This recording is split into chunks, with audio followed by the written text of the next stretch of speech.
You can't survive without me. Michael shot, looking straight into Keisha's eyes in a way she'd never seen before. Cold, resentful, unflinching. Keisha's breathing stopped. Her knees trembled. The words pierced deep like the verdict of a court sentence. She caught the edge of the kitchen counter, attempting to support herself from falling. The hospital discharge bracelet still hung around her wrist. Their newborn was asleep in the next room. The house still smelled like formula and antiseptic wipes. I pay for everything, Michael continued, his voice dropping lower. Colder. Rent. Insurance. Medication. Every single bill. Tell me I'm wrong, Keisha. Say it. She opened her mouth to answer, but nothing came out. Because he wasn't wrong. Her job was gone. Her body was still weak. Her savings were drained. Her medical file was thicker than her resume. For the first time in her life, the numbers did not favor her.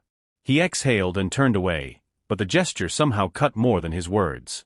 I'm not trying to be cruel here. I'm being realistic. Realistic.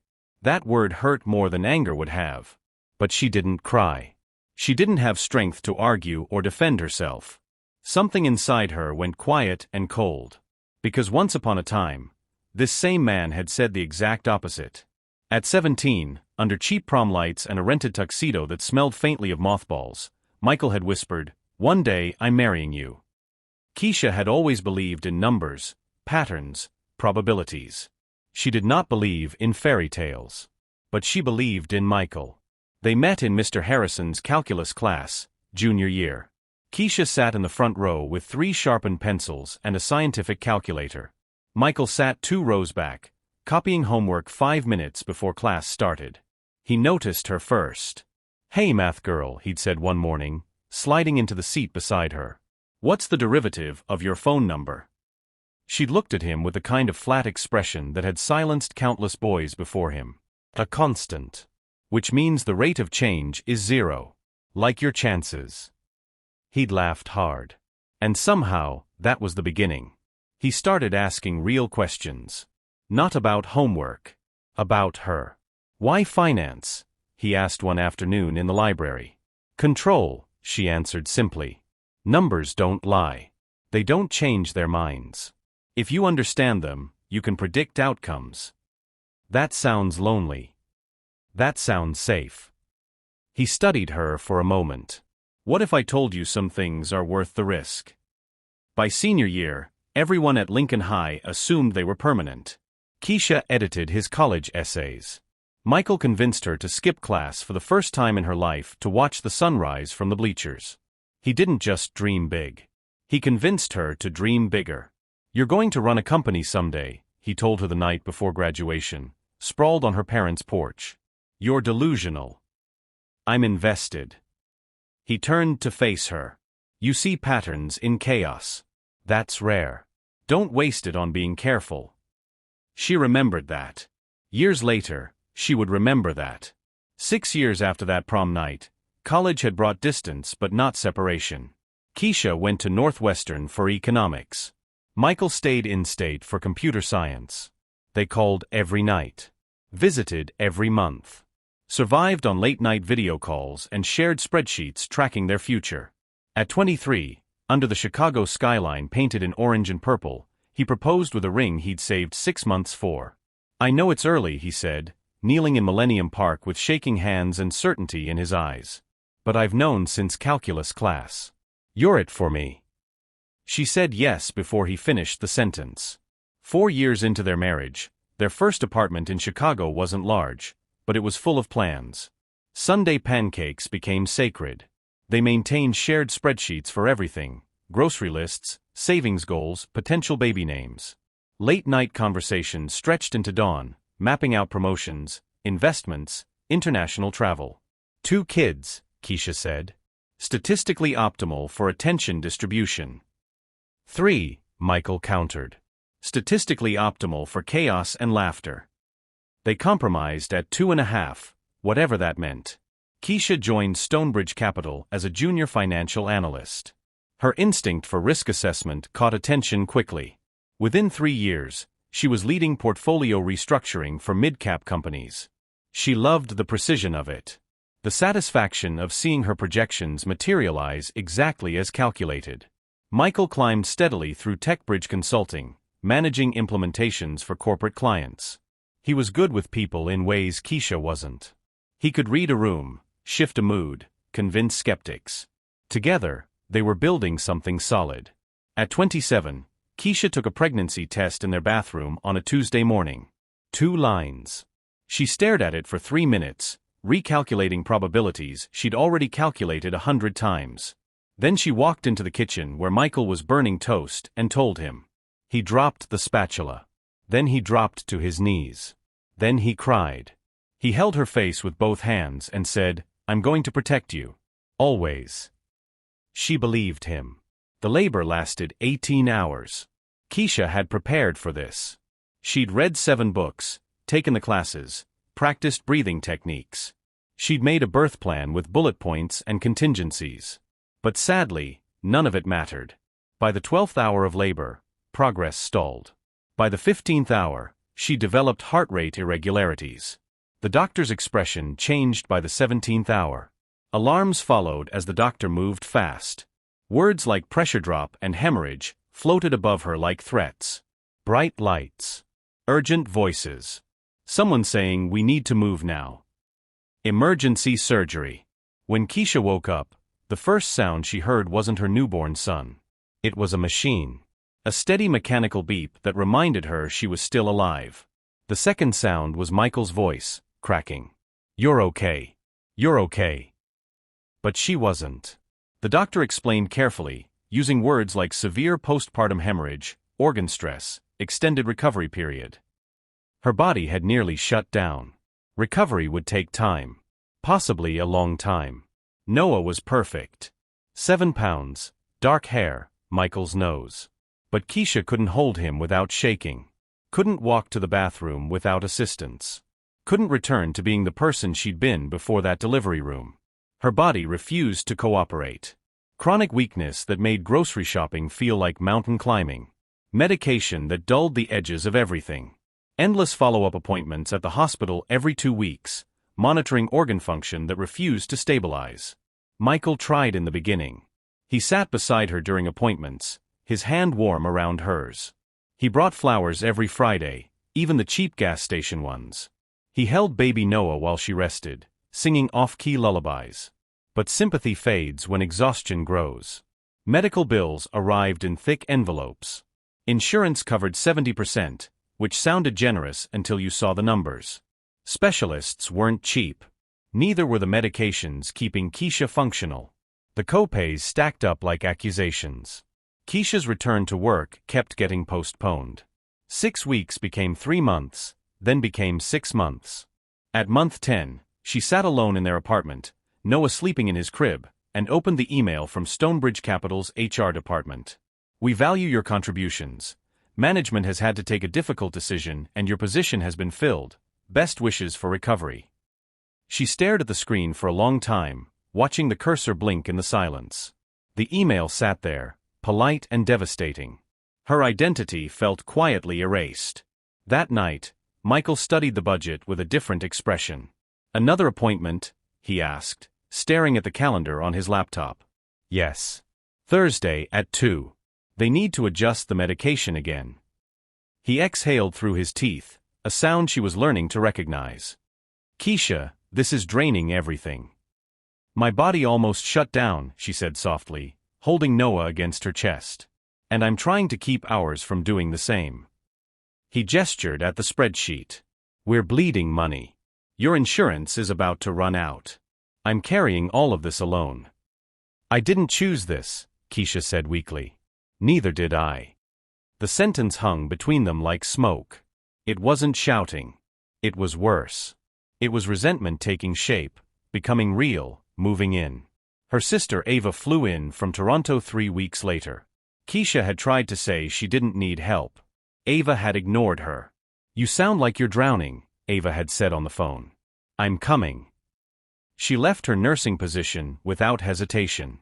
Ava cooked meals that actually tasted like food. She cleaned with the efficiency of someone who'd worked double shifts in hospital chaos. She held Noah with practiced confidence, drove Keisha to appointments when Michael claimed he couldn't miss another meeting. Michael didn't argue about Ava staying, but something in him shifted.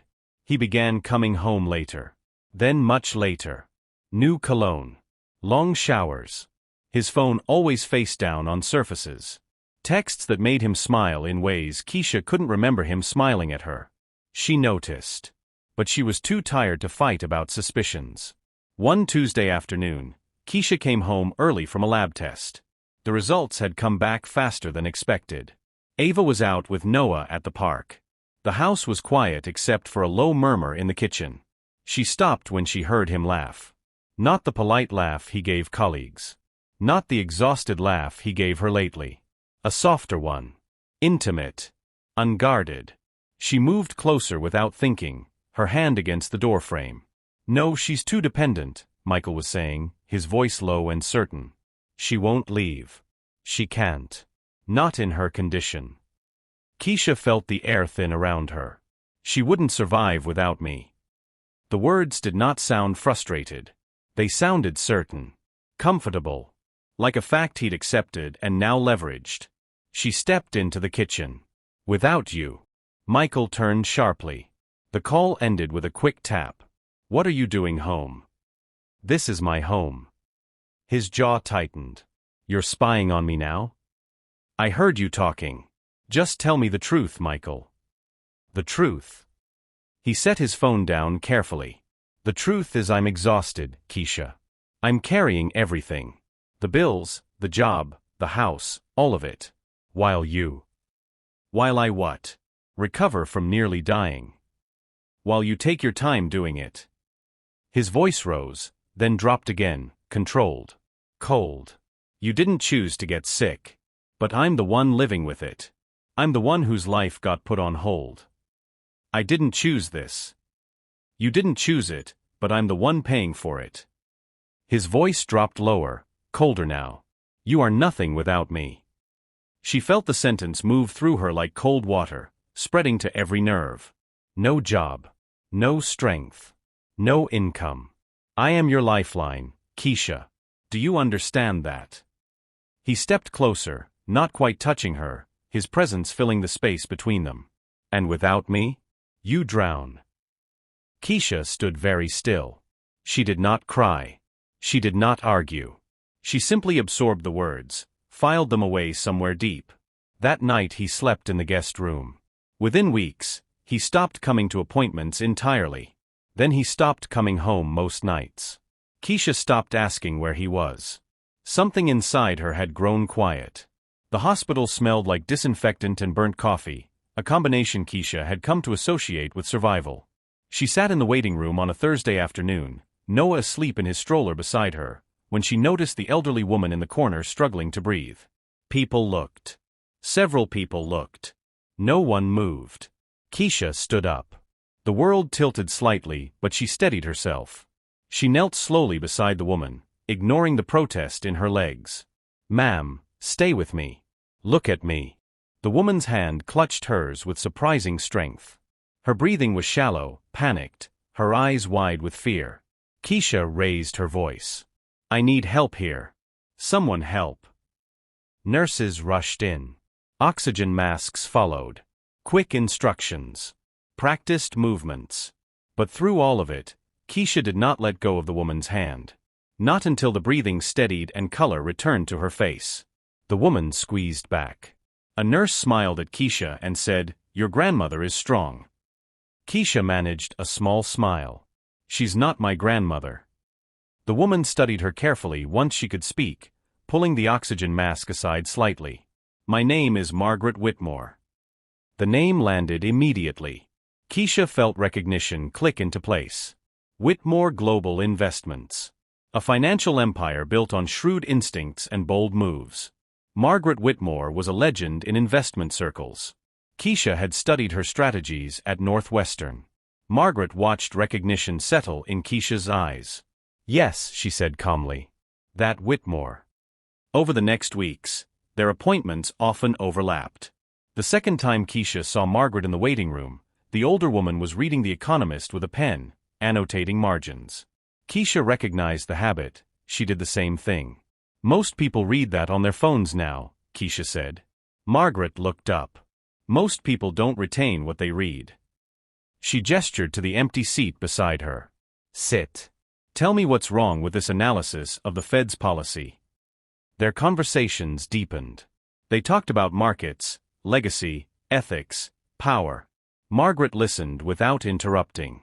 She asked about Keisha's background, her instincts, her approach to impossible choices. She never once asked about Keisha's marriage. But she noticed the absence. One afternoon, Margaret asked quietly, "Does your husband sit with you during these?" Keisha looked down at her hands. No. Margaret nodded slowly, unsurprised. My relatives visit when there's paperwork to sign, she said. Not when I can't breathe. They call during business hours. Never at night when I'm alone. It was not self-pity. It was observation. Loneliness recognizing loneliness. They're waiting, Margaret added. For what? For me to die. She said it without emotion, the same way she might comment on stock prices. I've known for months. The treatments aren't working. The doctors are kind, but I can read terminal prognoses in their pauses. Keisha started to speak, but Margaret raised a hand. I'm not afraid of death. I'm afraid of legacy. Of building something meaningful and watching it dissolve into greed and incompetence. She studied Keisha carefully. You held my hand before you knew my name. Do you know how rare that is? Keisha swallowed hard. I have 17 relatives. Not one of them would have done what you did. 2 months later, Margaret invited Keisha to her estate in Lake Forest before leaving for specialized treatment in India. A last attempt, she called it, though her eyes suggested she knew better.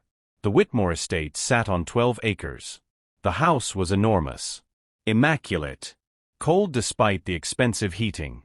Extended relatives lingered in corners, whispering. They greeted Margaret with practiced warmth that evaporated the moment she looked away. Their smiles sharpened when lawyers walked into rooms. A nephew in an expensive suit smirked when he saw Keisha, dismissing her immediately as irrelevant. Margaret's daughter, Catherine, elegant and brittle, watched Keisha with narrowed eyes, calculating her presence like a threat assessment. Later, alone in Margaret's study, surrounded by shelves of leather-bound ledgers and decades of financial history, Margaret spoke plainly. They want control without responsibility. Dividends without decisions. They want me dead but prosperous. She walked to her desk and opened a drawer, removing a folder and an envelope. Legacy is stewardship, she said. Not inheritance. Not blood. Character. She paused, studying Keisha with the same intensity she'd once brought to billion-dollar deals. If I give you something, will you promise not to shrink? Keisha didn't fully understand what she meant, but she recognized the weight of the question. Yes. Good. Margaret smiled slightly. Because I'm about to give you everything. And it will be heavier than you imagine. She handed Keisha the envelope. Don't open this until after I'm gone. But know this, I'm trusting you with more than money. I'm trusting you with purpose. The call came at 3 in the morning. Keisha knew before answering. Margaret had lasted 6 weeks in Mumbai, longer than the doctors predicted, but not long enough. She asked for you at the end, the nurse said gently, her voice soft with practiced compassion. She said to tell you, don't shrink. Keisha sat on the edge of her bed in the darkness, phone pressed to her ear, and felt something crack open inside her chest. Not broken. Open. She hadn't cried in months. Not through Michael's cruelty. Not through the loss of her job. Not through the endless appointments and medications and the slow dissolution of her former self. But now, alone in the pre-dawn quiet, she wept. For Margaret. For herself. For the kindness she'd almost forgotten existed. Ava found her an hour later, still sitting in the same position, Noah stirring in his crib. She's gone, Keisha whispered. Ava sat beside her, wrapping an arm around her shoulders. I'm so sorry. Keisha reached for the envelope Margaret had given her weeks before. Her hands shook as she opened it. Inside was a letter, handwritten in Margaret's precise script. Dearest Keisha, if you're reading this, I've finally run out of time. I hope I gave you enough warning. I hope you're ready. I've rewritten my will. My lawyers will contact you shortly. My relatives will contest it. Let them. The will is ironclad, and you are its heart. I'm leaving you controlling shares and executive authority of Whitmore Global Investments. Not because you need saving. Because the company needs you. You held my hand when I was no one to you. You saw a struggling woman, not a billionaire. You gave me dignity when my own blood gave me obligations. Character reveals itself in small moments. Yours revealed strength, compassion, wisdom. I know you're afraid. I know you think you're not ready. You're wrong. You are exactly who you've always been, brilliant, capable, resilient. Your circumstances tried to convince you otherwise. Don't let them. Legacy is stewardship. I built this company over 40 years. Now I'm entrusting it to someone who understands what that means. Don't shrink, Keisha. The world needs you at full size. With love and absolute faith. Margaret. Keisha read the letter 3 times, tears streaming down her face. Ava read over her shoulder, her hand tightening on Keisha's arm. Oh my God, Ava whispered. Keisha. She gave me everything, Keisha said, her voice breaking. Why would she? Because she saw you, Ava said firmly. The real you. The one you've been hiding under all this grief and exhaustion. Keisha looked at her sister. I don't know if I can do this. Yes, you do. Ava smiled through her own tears. Margaret knew. And she was never wrong about people. 3 weeks later, the reading of the will took place in a long polished conference room at Whitmore Global's headquarters. Relatives dressed in controlled grief. Confident grief. The kind that comes from knowing exactly what's coming. Catherine sat at the head of the table, posture perfect, expression composed. The nephew, Garrett, checked his phone repeatedly, barely concealing his impatience. The lawyer, a man named Harrison with gray temples and impeccable patience, began reading. To various family members, properties and personal assets were distributed with precision. The summer house in Cape Cod. The art collection. Jewelry. Vintage cars. Each name called received nods, satisfied glances exchanged. Then Harrison adjusted his glasses and his tone shifted slightly. To Keisha Carter, I leave controlling shares and executive authority of Whitmore Global Investments, including all subsidiaries, holdings and operational oversight. Silence fractured into chaos. That's impossible. This is manipulation. Catherine stood abruptly, her composure shattering. She's a stranger. She has no claim to this company. Garrett leaned forward, his face flushed with rage. We'll contest this immediately. This is elder abuse. She manipulated a dying woman. The lawyer continued over the noise, his voice steady and unwavering. Margaret Whitmore stated in her declaration, blood gave me relatives. Character showed me my successor. I choose stewardship over inheritance, competence over comfort, and Keisha Carter over my own name. She held my hand when I was no one to her. I trust her with everything I built when she is everything to me. Keisha sat very still, her hands folded in her lap, feeling 17 sets of eyes burning into her. Catherine's voice dropped to something dangerous. You won't last 6 months. You have no idea what you're walking into. Keisha met her gaze calmly. Margaret thought I did. Margaret was sentimental and sick. Margaret, Keisha said quietly, was the smartest person in any room she entered, including this one. The relatives filed out, their whispers turning to shouts in the hallway. Lawyers were already being called. Contests were being planned. But Keisha knew something they didn't. Margaret Whitmore had been thorough. The will was ironclad. The transition meticulously planned. Every contingency anticipated.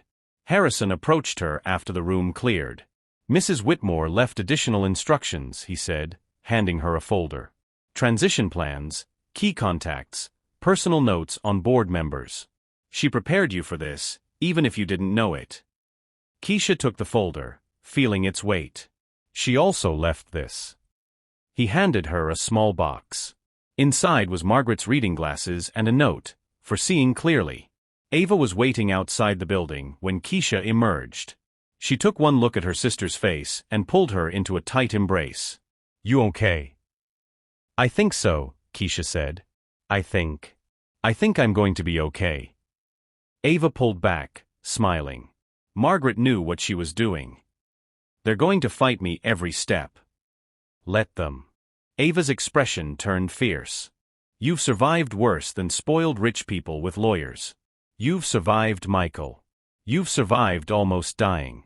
You can survive this. Keisha looked up at the building. Whitmore Global's headquarters, 40 stories of glass and steel reaching into the Chicago sky. Her building now. Her responsibility. Her legacy to protect. Don't shrink, she whispered to herself. What? Keisha smiled. Something Margaret used to say. Smart woman. The smartest. Meanwhile, Michael's life was contracting. The late nights stopped abruptly. Whoever he'd been seeing, and Keisha was certain there had been someone, had apparently moved on when his situation tightened. TechBridge Consulting began restructuring. Market conditions, they called it, though everyone knew it was mismanagement and poor forecasting. Michael was laid off with 2-week severance and a reference letter that damned him with faint praise. Applications went unanswered. Interviews led nowhere.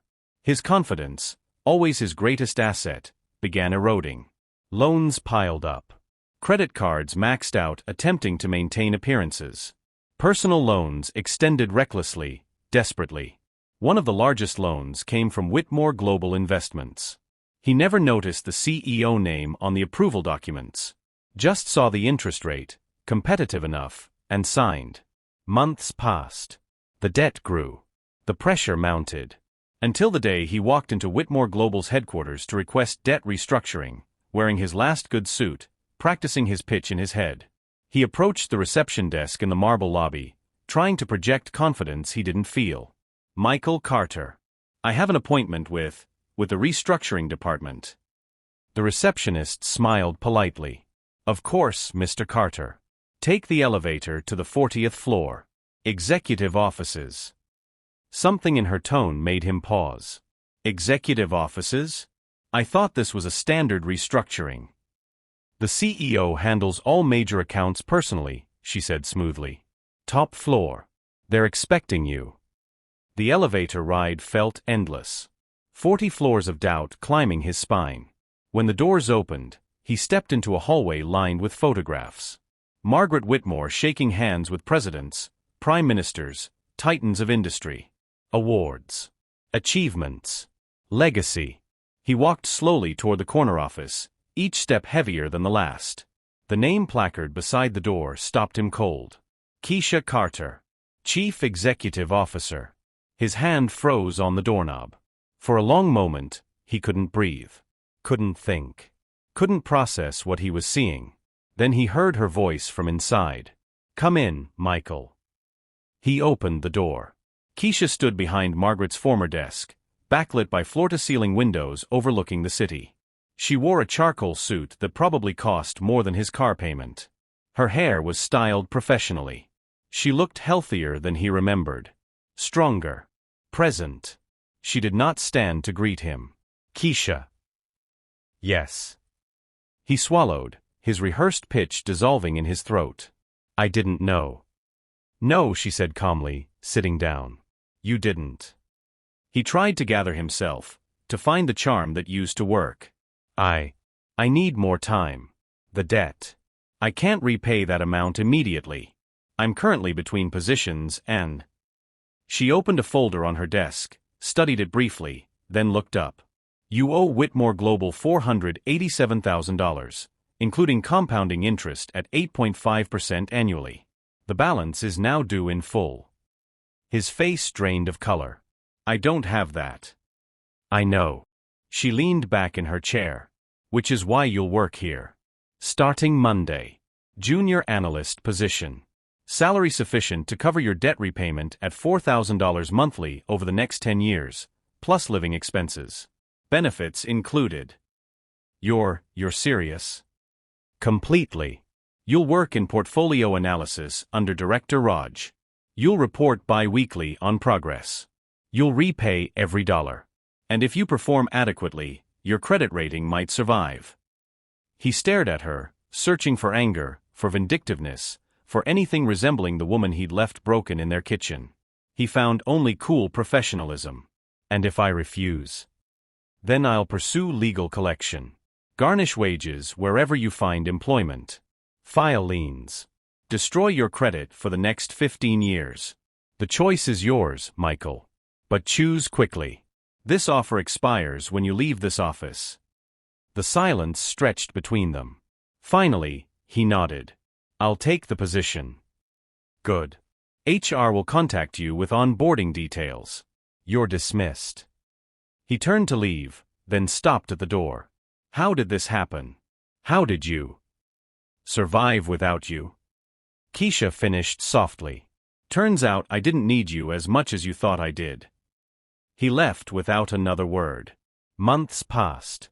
Michael worked under her authority. Sat in meetings where she led discussions with the same precision she'd once brought to their shared spreadsheets. Signed off on reports she approved. Each day a quiet reversal of power. Each day a reminder that she had not drowned. She had learned to breathe underwater. Director Raj reported back regularly. He's competent when he's humble, Raj said. The work is solid. Good, Keisha replied. Keep him challenged but not crushed. You're being remarkably fair. I'm being strategic, Keisha corrected. 1 year after he'd started, Michael stood in her office again. Older. Quieter. The charm worn down to something more honest. I've paid everything. Keisha checked the ledger on her screen. Yes. As of yesterday. On time and in full. She slid an envelope across the desk. Termination papers. He stared at her, confused. Why? I've done good work. Raj said my analysis was solid. It was. You're competent when you're humble. But I don't need you here anymore. So this was punishment? No. She stood, walking to the window where sunlight cut through the glass. This was education. You told me once that I wouldn't survive without you. That I was nothing. That you were my lifeline. She turned to face him. I needed you to understand something. Power isn't about keeping people dependent. It's about giving them the chance to prove who they really are when circumstances change. I was cruel to you, he said quietly. When you were sick. When you needed me. I was the worst version of myself.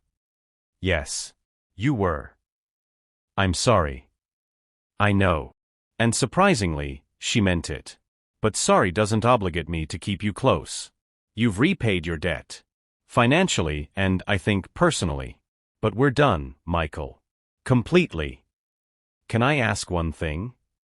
Yes. Are you happy? She considered the question carefully. I'm free. That's more valuable than happy. He nodded slowly, picking up the envelope. At the door, he paused. For what it's worth, Margaret chose well.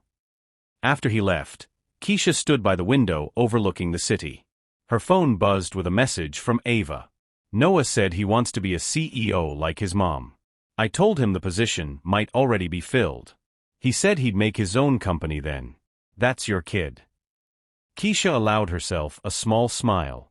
Years ago, a machine had beeped steadily beside her hospital bed, reminding her she was alive. The sound had terrified her. Each beep a reminder of how close she'd come to disappearing entirely.